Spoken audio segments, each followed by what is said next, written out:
Dito, nagulat ako kasi may issue din na pregnancy. Yan. So, hindi pa clear sa baraha kung ito ba ay kay Kat or sa iba.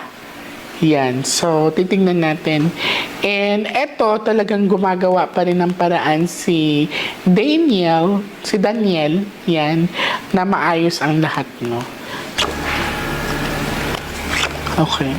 Okay, so magandang balita guys. Ang pinakita ng baraha ay maaaring magkakabalikan po ang dalawa.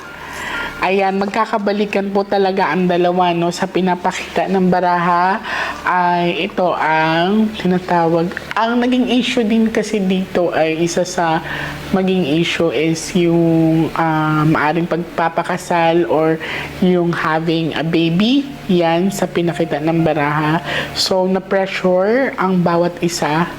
And dito sa pinapakita is maaring magkakaayos. Yan, yung dalawang parties or relationship is here. Magandang balita ito at sila po talaga ay magkakaroon ng magandang pamilya. Yan.